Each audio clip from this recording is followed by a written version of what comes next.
Who's your commander? Good luck. Equip. Move to combat. Resolves. Now, before you attack Does me, anyone have an answer? well played. Good game.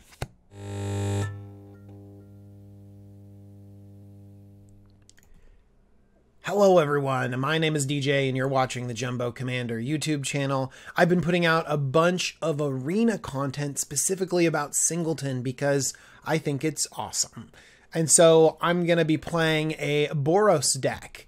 Let's jump right in. I'm going to tell you a little bit of the strategy behind it and you'll get a deck tack a little bit later. So the strategy behind this is I started off with a Boros themed aggressive deck. But when I look at a lot of different aggressive 60 card decks, you really need to have a concentration of 1 and 2 drops. I did not have that in terms of Singleton. So my super overly aggressive Boros deck turned out to be just fine, but it felt uninspired. It didn't feel very fun. So what I've done is kind of extended the curve a little bit, gone up to a lot of 5 and 6 drops to make this more of a Boros mid-range deck. And I think that fits better for Singleton anyways. And I think playing with really big cool angels will give me a much better play experience overall. So let's see how this deck performs because it's not an aggro deck anymore. Alright, this seems good because Militia Bugler can get another great card. In fact, if you look at this, Militia Bugler also gets Aurelia, Exemplar of Justice. I know it's in my hand, but that's a pretty... I need to get quick on Arena again so that we can get this gameplay going. This has tons of hits, including some of the big drops. Oh my gosh, I'm able to curve out into one of my value 2 drops. I do have some things up the curve, like Dauntless Bodyguard at 1, this Bounty Agent at 2. And the reason why I have them is because they play so well at different points in the game. This can be a really strong card later on too. I'm thinking of getting rid of Huatli. I like Banefire. Yeah, I think I'm going to get rid of Huatli. Well, now that I'm drawing more cards, that seems... maybe not the best decision. This rat has been pretty good, but I just couldn't get rid of a land there. I just couldn't. Yeah, because I need to be able to play Militia Bugler right now. And I'm really hoping that the density is enough so I get a hit here. All right. See, I do get a hit, and I'm going to take the 3-drop. Notice that was a Dauntless Bodyguard that I had there before. And I do think that there are quite a few hits. I mentioned Aurelia at 4. There's Siege Gang Commander at 5. And a lot of just really solid cards and a lot of synergy here. And then along with that goes Mentor of the Meek. So it also hits those 2 power creatures over and over again. So enough about my deck. Let's look at what the opponent is doing. And it looks like they have a Sultai mid-range list. Okay, nice. Aurelia is just what has to come down because it's just by far the most powerful effect right here. It's going to be able to give some kind of haste because it has this trigger. So I'm going to be able to pressure my opponent. I'm going to put it, if it's white, it gets Vigilance. So this one already has Vigilance. So I'll put the trigger on this one and let's attack with both. And I don't think they want to give up their, I mean, they're probably going to chump with their rat, but that's pretty strong. Just keep pressuring them. Keep up the damage, and I love having this Banefire in my hand because this can close out a game against people that might be playing Negate, might be playing Disdainful Stroke. Alright, 4-drop is pretty good. They can start having some limited board wipes. I definitely need to be afraid. But one thing that's great is that they might just spend a removal spell on Aurelia, and I can keep the pressure going. Let's see what they got here. They don't have very much. See, this just allows me to smash in again. I mean, that's a good series of plays. These are solid value creatures. This allows you to set up... Oh, sorry, resolved. This allows you to set up double blocks. Like, it's really strong, but... I mean, I can pump the Militia... What I'm going to do is pump the Militia Bugler. Okay. My turn. Well, ain't that grand. I might save that for some sort of flyer or something bigger. I'm really not intimidated by this set of creatures. I'm thinking about pumping the Militia Bugler. Now, if they double block and I kill one, Should I lava coil one? I feel like I need to save this lava coil.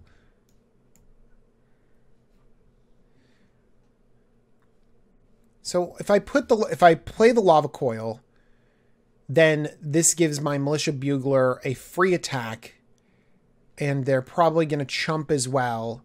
I can put the trigger on Aurelia and get a good amount of damage through, and then that lets me put the counter on the bounty agent. All right, that convinced me. It's not, I mean, it's fine. But what it did is it let me really put everything together. Aurelia gets the thing. We're all going to attack.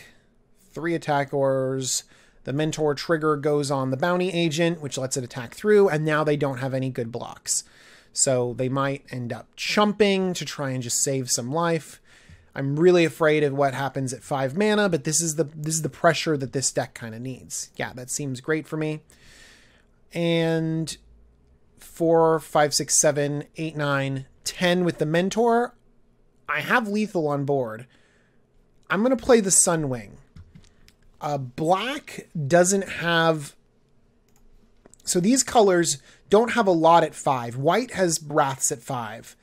Black has limited board wipes and limited interaction at 5. It could do some powerful stuff in these colors, but I don't think it'll do enough. Yeah, I mean, don't get me wrong. Hostage Taker is just great. They're going to take my Aurelia, but I'm going to Bane Fire it and win the game. 1, 2, 3, 4, 5, 6, 7. Nope, I'll just Bane Fire and kill them for the win. So combat, all attack, 3 attackers, and then they only have a green or a black up. Bane Fire for 4.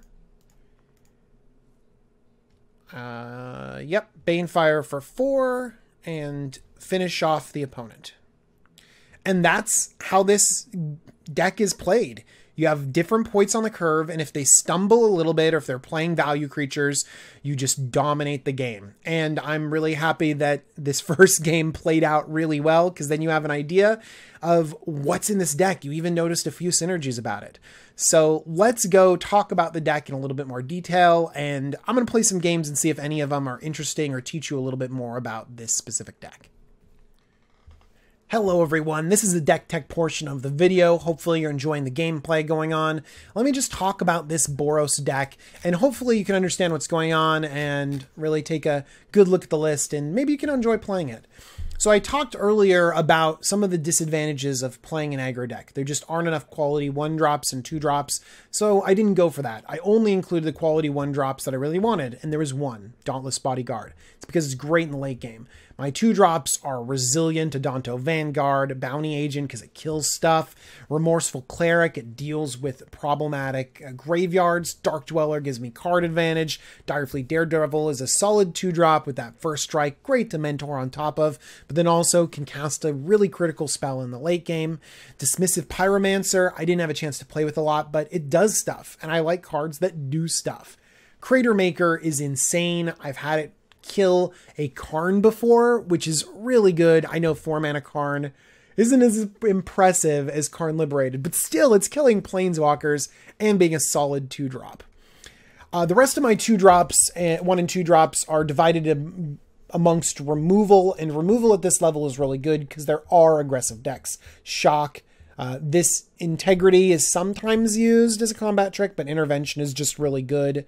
But moving up, we have sort of Seal Away. Where is it? Goblin. I mean, the great thing is that Dismissive Pyromancer is also a removal spell. Goblin Crater Maker is also a removal spell. Lava Coil, Lightning Strike, Justice Strike. Just so many ways to interact with opponent for cheaply. And that's really important because we can sort of double spell in many of the turns. Moving up to the 3-drop slot, Knights are great.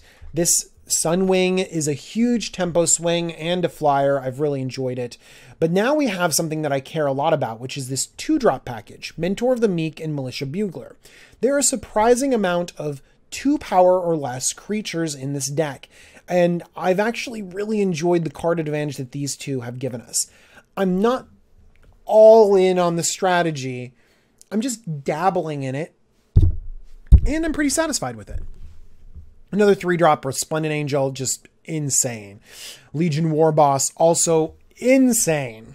Okay, Tajik is another powerful one. So you can see the power level of our 3-drop slots and our 3-drop spells. We have Fight with Fire, just close out a game in the end.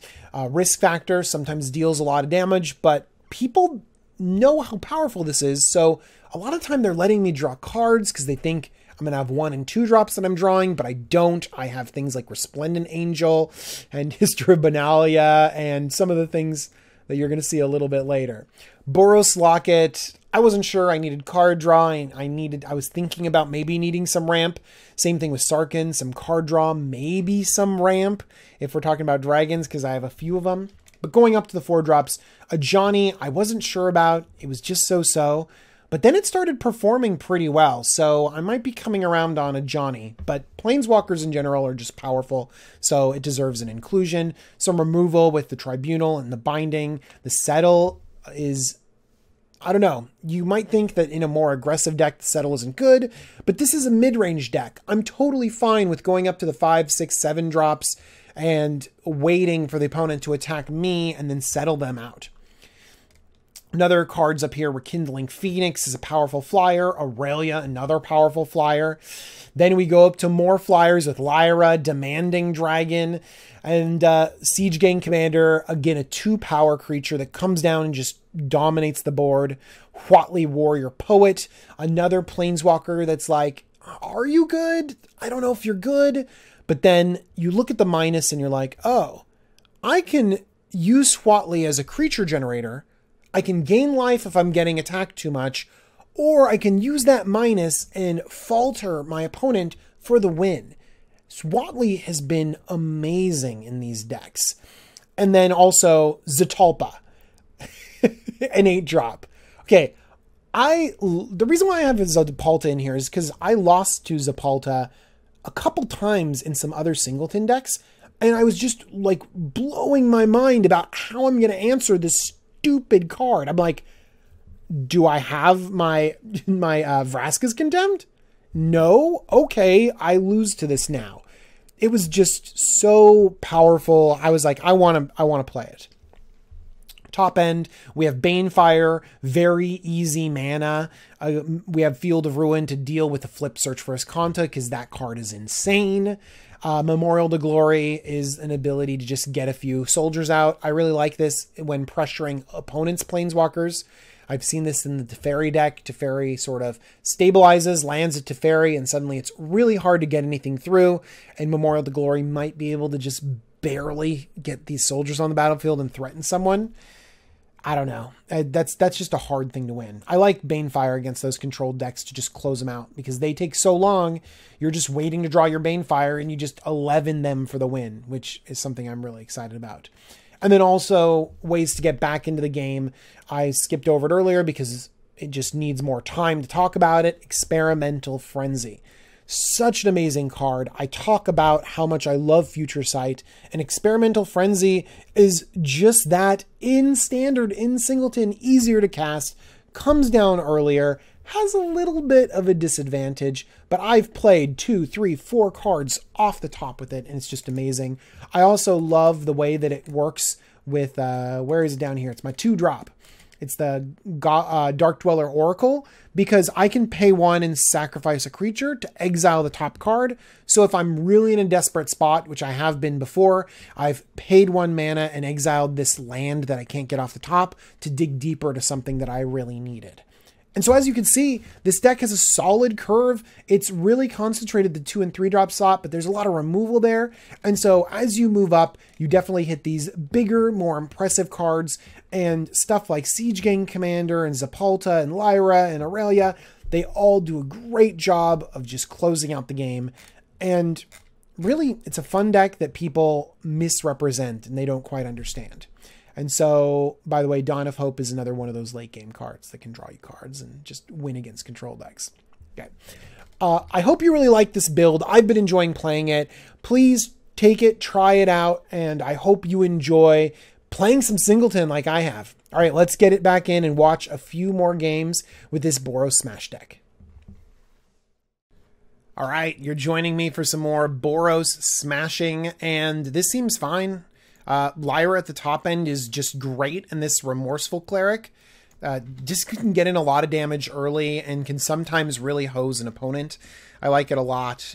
This Direfleet Daredevil, I haven't actually had a chance to play it yet, so I'm kind of excited about the opportunity to maybe play an opt or, I don't know, play something cool. Otherwise, I don't know. I think I need to play it on. I think I need to just play it empty right now, which really sucks. Let me think. I'm going to. Yeah. 3. So if I wait a turn. Nope, I'm playing it out. That's a little bit weird, but here's the thing. This card is good because it's a 2-drop when you need it, and it's a late game, could be a really solid spell with a lot of removal and everything involved. Like, it could be just great. Okay, Devious Cover-Up in the graveyard.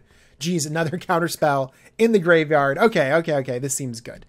I'm gonna, by the way, I'm really glad that I have 2 creatures out here. I'm going to play this Memorial to Glory tapped. I'm going to Lightning Strike their Jade Light Ranger and continue my pressure. So what I was saying about this card is that its flexibility is good, but if you're too afraid to play it on the right turn, like when you're curving out, then the flexibility is never there, and it's just kind of a bad, like, steal your spell effect. They have nothing on turn 4. This makes me very sketchy. I am a little bit... I'm a little bit concerned about what could be going on, because you should be having plays on turn 4. Because I'm a little bit worried about how they're, like, what's going on here, I'm going to save Lyra, because I think that Lyra is a little bit more powerful than Huatli. They can draw 2 cards for sure. Because Huatli, what it does is it's going to be able to give me a lot of card advantage. Chua. It's going to give me card advantage over many turns. So if they start finding answers for these types of creatures for what's on the board, a lot of times it doesn't address the Huatli. And if they do have, like, just a great spell to deal with the Huatli, then ultimately, yeah, this is actually totally fine. I'm wondering if I should even Ixalan's... I think I should Ixalan's Binding it. Knight of Benalia is good. I could just...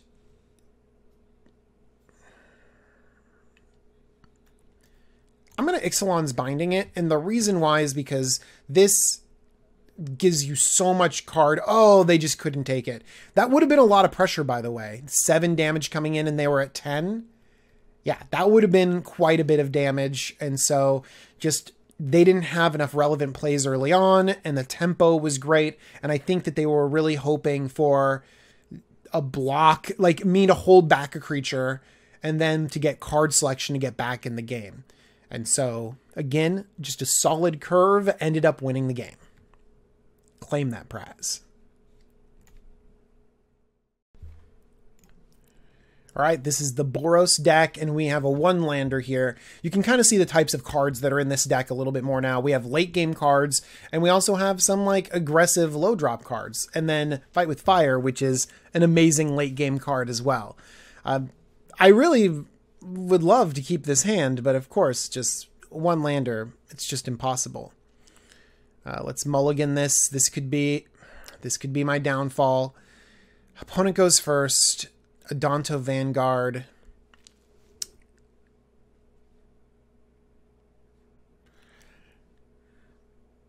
I'm thinking about keeping this with the Scry.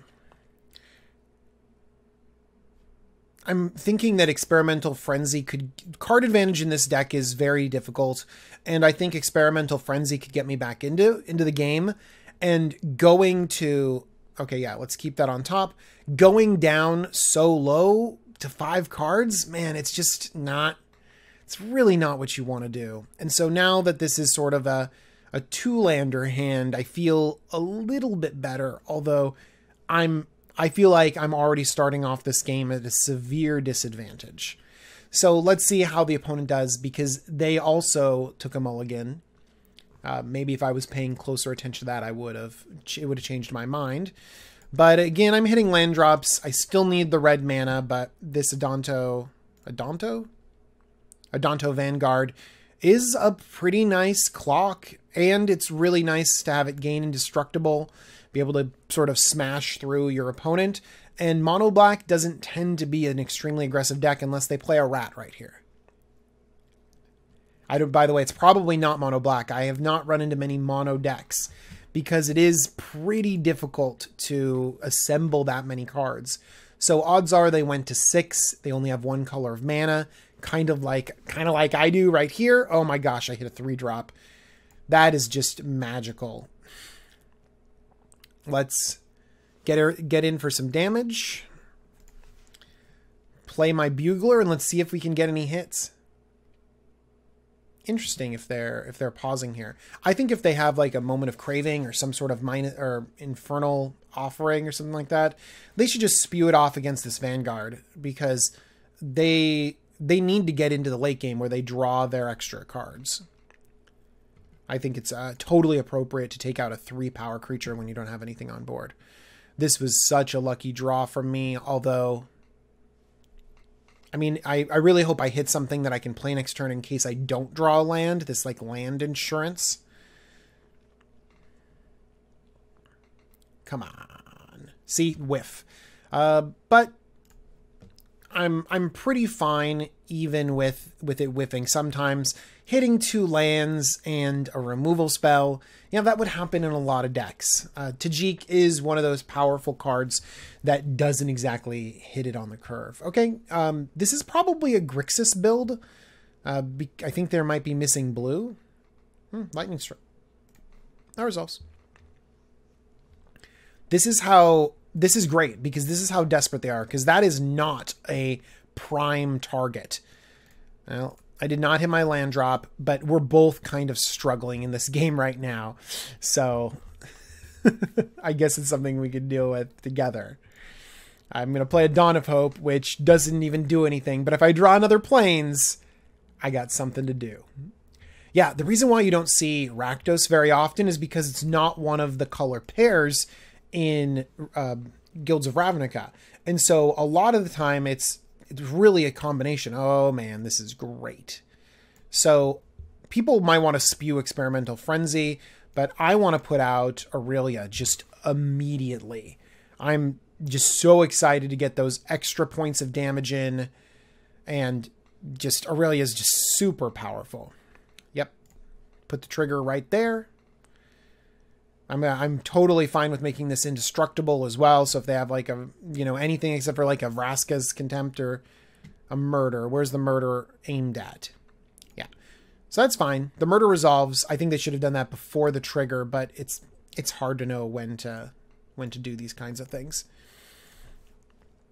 I don't blame them, and I think that was super important to be able to murder that. And I was lucky to be able to draw my correct color of lands. I think I want to be confirmed right now and have them play a blue land, but I don't. Okay. This could start shutting stuff down. It's a 5/5 flyer. Turning a creature card from your graveyard to the battlefield. That's a fun card. I like that a lot. I do have the answer for it though, so I'm just gonna, again, this might be enough to just frustrate them completely, that I just have the answer at this point in time. And again, this is what the Boros deck is trying to do. You land an early threat, essentially curving out. You have a lot of versatile removal, and you have these powerful threats that need to be answered. That Gitu Lava Runner is going to resolve and have haste and everything. See, there's the blue that I was thinking about. They're at 6 though, which is super risky for them. Wow, coming in for damage. If I have a removal spell, which I do, I mean, I'm going to do the math. Let's see here. Kill that with the Lava Coil, and then pump this to do 5. Well, that's depressing. Do I want to kill this with the lava coil? I think I do. And then, yeah. I'm just going to kill this with the lava coil. I'm not going to pump this. I'm just going to have this intervention available so that I can just burn them out if it at any point in time, because this is an instant speed 3 damage, and they're at 3. I'm okay with playing out lands. I have this experimental frenzy to protect my intervention from random discard. And even though experimental frenzy is great, yeah, I think they realize that they're just sunk. And this was kind of an awkward game where both of us stumbled, but it turned out that my deck curved out better, had better answers, and all it needed to do is land 1 threat to take over the game.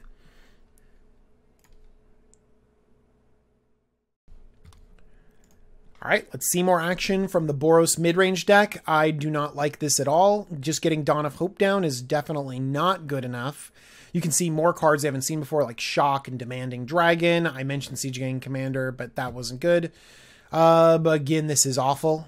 There's nowhere to go. See, this on turn 2 or 3 is bad, and History of Benalia is way too far off.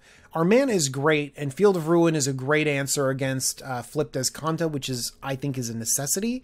So that is also a bad hand. I'm going to keep this. It's awful. And I'm going to put Demanding Dragon at the bottom because I need something more than a 5-drop. I would be very surprised if I can come out ahead in this deck. Pelt Collector is just going to trample me over to death. It's just going to come across and just destroy me. It's going to get so many counters. I'll take 1 for sure, though. All right. This seems good. I like having a 2-drop. And by the way, this has First Strike, and then Tajik is going to curve into it. Imagine if this deck ends up making it. I can't imagine it. You're going to Rabid Bite me? Oh my gosh. It's the mono green deck that I like a lot. All right, let's get in with Tajik. And they need to start having an answer or else we're going to race them. They went first. They missed a land drop, but they got creatures. They're curving out. They're growing their Pelt Collector. So, not good. And they ate the creature that a Johnny could have gotten back. So this is not good. Although Siege Gang Commander just full on ends games sometimes. It's crazy. Okay. I'm going to attack in, and if they're going to block, I will give First Strike. I mean, obviously, I'm going to give First Strike, so.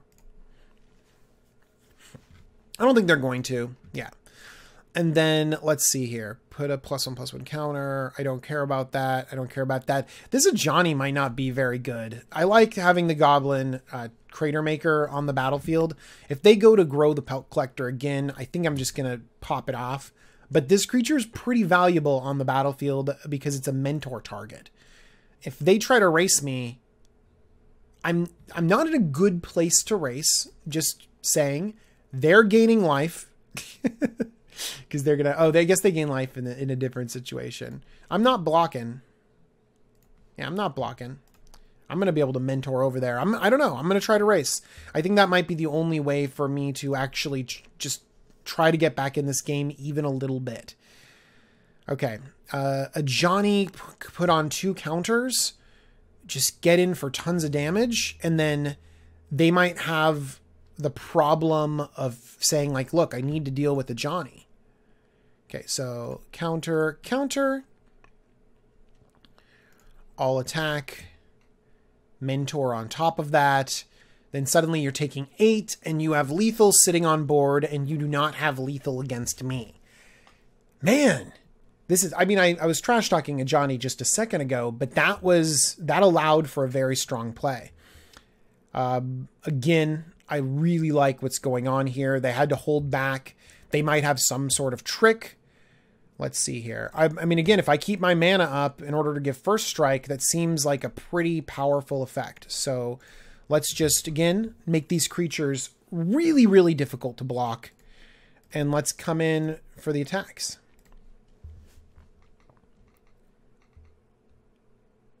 Block, block. I'm totally cool with going to damage. That sounds great to me. It sounds like, it feels like they're in recovery mode. Like they're just trying to save themselves, and they probably, oh my gosh, they were 2 colors.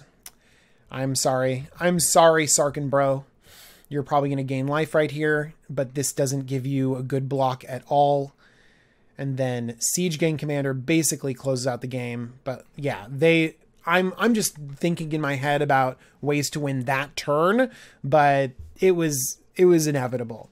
So again, they stumble a little bit, but I had a multi-5.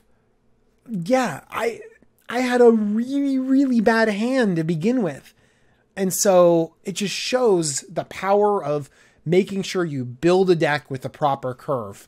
I'm so happy with the performance that's going on right now.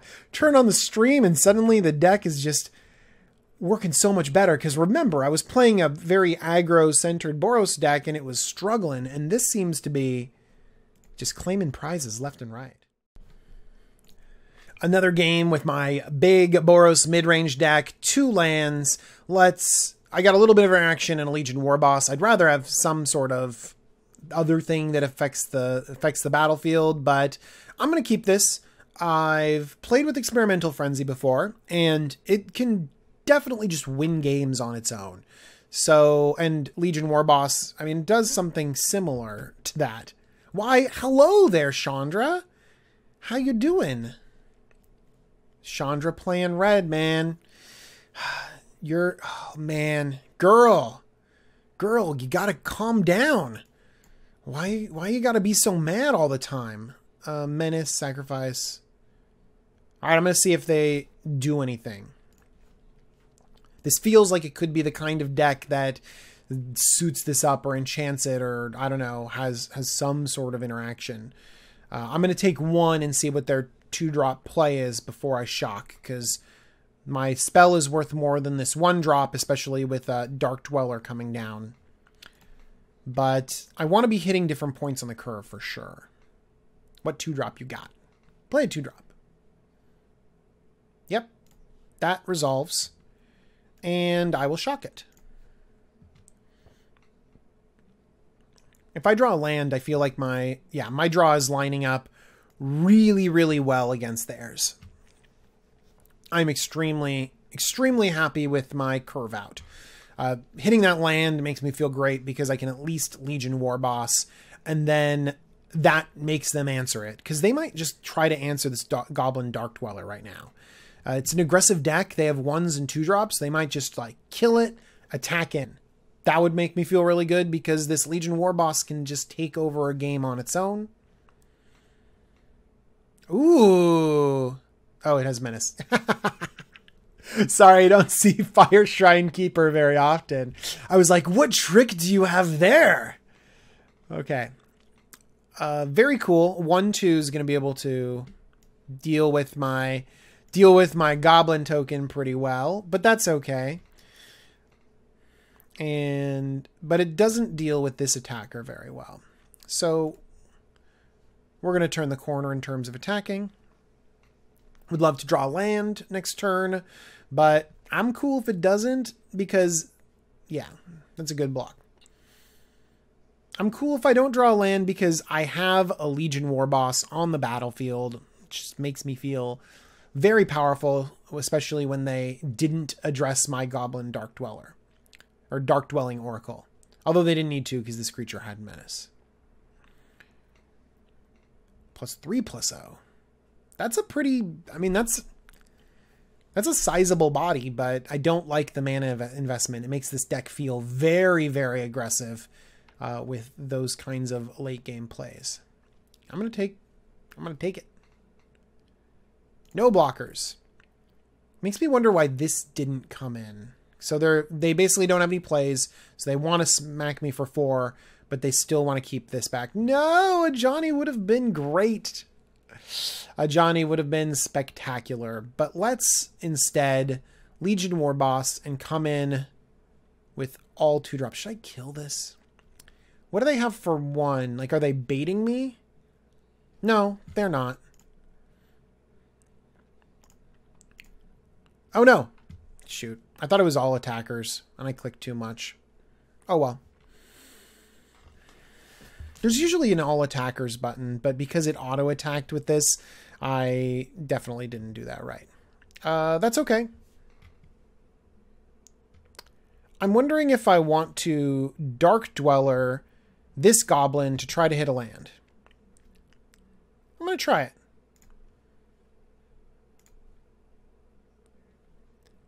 Okay, so if I click on this,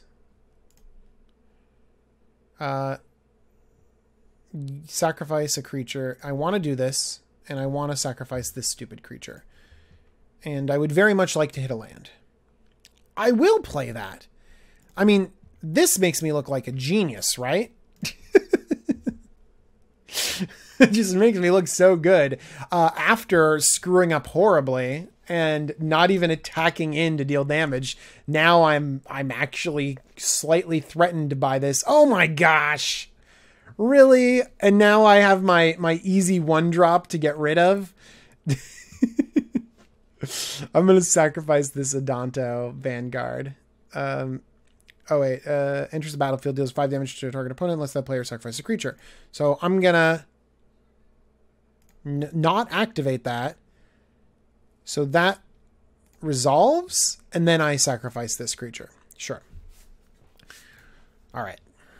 I'm a little bit afraid of taking 5 damage, especially because, you know, Lava Coil doesn't kill that. All right. What do I want to do here? Legion Warboss. Okay, Legion Warboss is going to come in. They might attack with the Demanding Goblin. Combat. This time I'm doing it correctly. Attack in. 1 attacker. Because it's already attacking, it doesn't let you click the button where it's all attackers. I wonder if they're going to take it. Are you going to block? They're just taking it. Okay.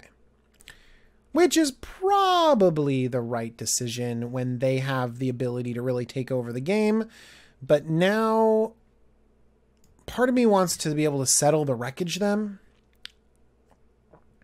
I don't know if that's I don't actually know or think if that's the right decision.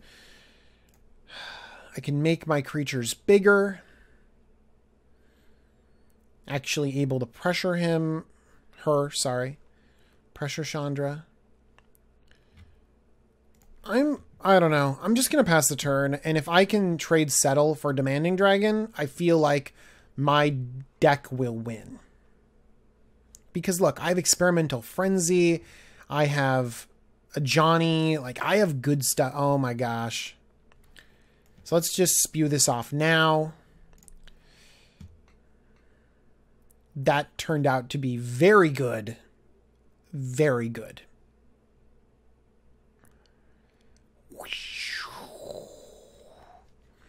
They get some mana ramp. But they had plenty, by the way. When you have 1s and 2-drops in your graveyard, like, look, they have 2-drop, 1-drop, 2-drop. That's the kind of stuff in their deck. I'm not afraid of them having 8 mana. Maybe a Banefire makes me afraid, but... All right, let's see how they recover from this.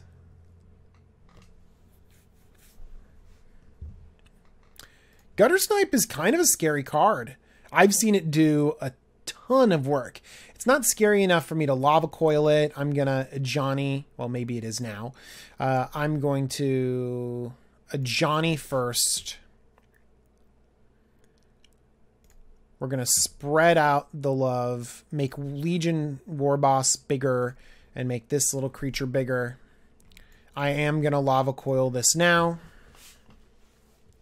And just start trying to turn the corner to doing a lot of damage. And then next turn, I don't do that again. do not do that again. And then I'm going to give the counter on the 1/1. Again, just spreading damage out as much as possible. And then next turn, I'm going to Experimental Frenzy. And so Lava Coil was going to get stranded in my hand anyways, even though it was a little bit of a spew to kill the Gutter Snipe. At this point in time, just the Settle the Wreckage was so good. Oh, maybe we got a game going on here. A Tali Primal Storm. Oh man, I kind of want this card to destroy me. Let's hope. Let's hope. All right, I'm gonna play Experimental Frenzy first. It's a frenzy. I got one card from this. Okay, let's resolve the card. Let's get the land onto the battlefield for sure. Is it on the battlefield? What's the top card of my library? Come on now. Okay. Don't worry, the land is just stuck. It's slowly entering the battlefield. No! I'll be right back.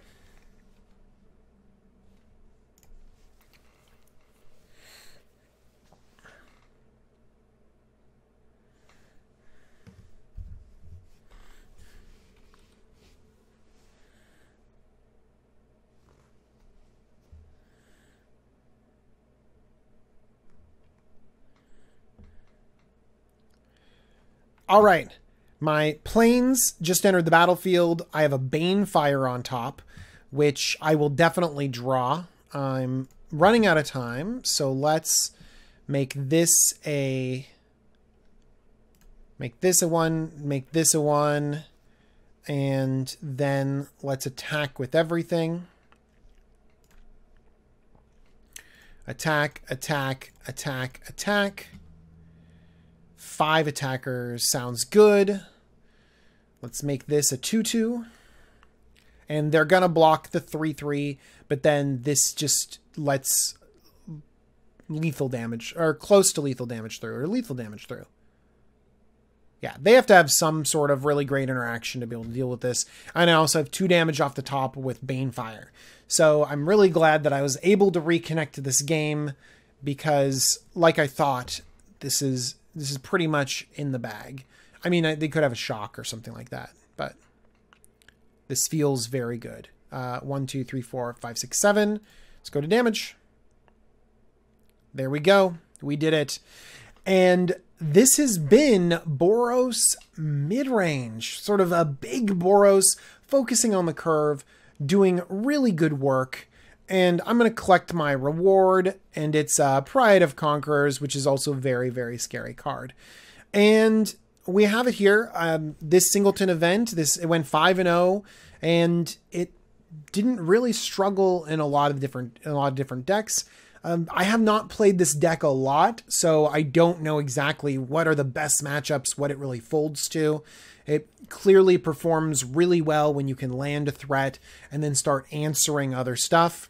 I really like how it goes big. And so I think that this is a fun deck that has a lot of play to it, which means it's a great Singleton deck. I've been really enjoying Singleton, and hopefully you do too.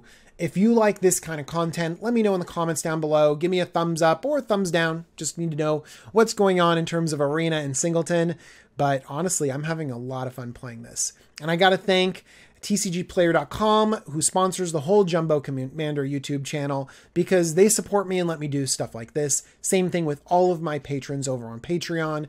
You guys support me and I make cool stuff. Thank you, thank you, thank you.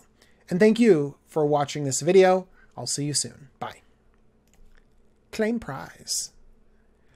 Etrada! Very nice. Maybe like a standard deck with that. Hi, everyone.